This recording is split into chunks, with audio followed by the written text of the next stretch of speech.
Congratulations, you're getting married. Have you wondered in the middle of all this wedding planning, etc., if you should get a prenup? Well, I'm Marie Drake of the Drake Law Firm, and I'm here today to talk to you about why you might want a prenup. Most people need them even when they think they don't.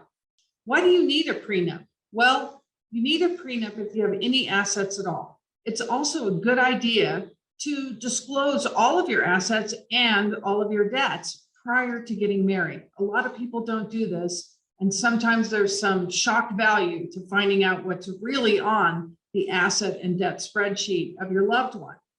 What I recommend is that you sit down and there's full disclosure prior to the wedding. This is a really good idea, especially if you have any assets at all. A prenup is a contract, so it follows a typical contract structure. So don't forget, you want to have names, dates, you want to have all of the assets disclosed, all of the debts disclosed, and also a plan for your property. So you may agree that you're buying a house together eventually, and you're going to have a joint bank account to save up for a down payment. Great, that can be joint property.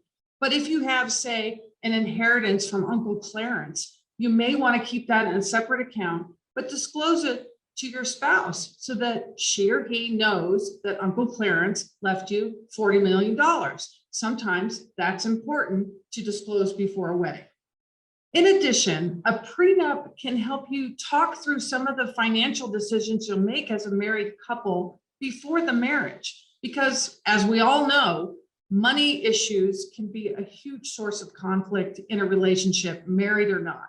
So you might as well disclose this and talk about a path forward now before you get married. By the way, you don't want the date of the prenup to be the date of your wedding. So I recommend giving yourself a few months before a wedding to get this done. Prenups also address what happens in the event of a divorce. Now, remember, it's not a plan for a divorce. I hear all the time, prenups are so unromantic. Well, some parts of getting married are unromantic, but you still need to discuss them. And that, a big one, is money. So I always encourage people to get a prenup. And in the event of a divorce, you put down what will happen. What will happen to one spouse's separate property? What will happen to alimony, which is called maintenance in Colorado? Will there be any alimony? Who knows? But wouldn't it be nice to lay it out in detail in the prenup so everybody's clear?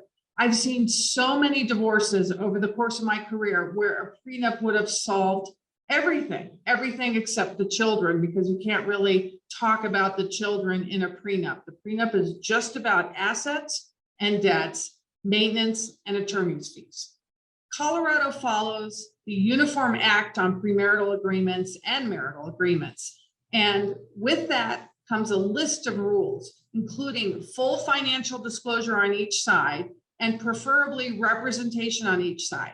I've seen prenups thrown out of court because the person with all the assets had an attorney and the person with only debt who made, $3 a year didn't have an attorney and had to sign something really fast. Well, those are usually null and void, which means they don't hold up in court.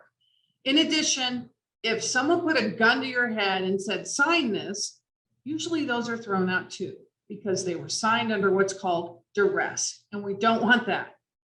If you're still watching this, you probably need a prenuptial agreement, and you need to call an experienced family law attorney to put one together for you.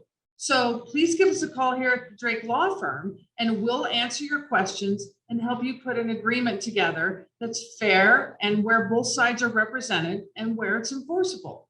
And again, congratulations on your upcoming wedding.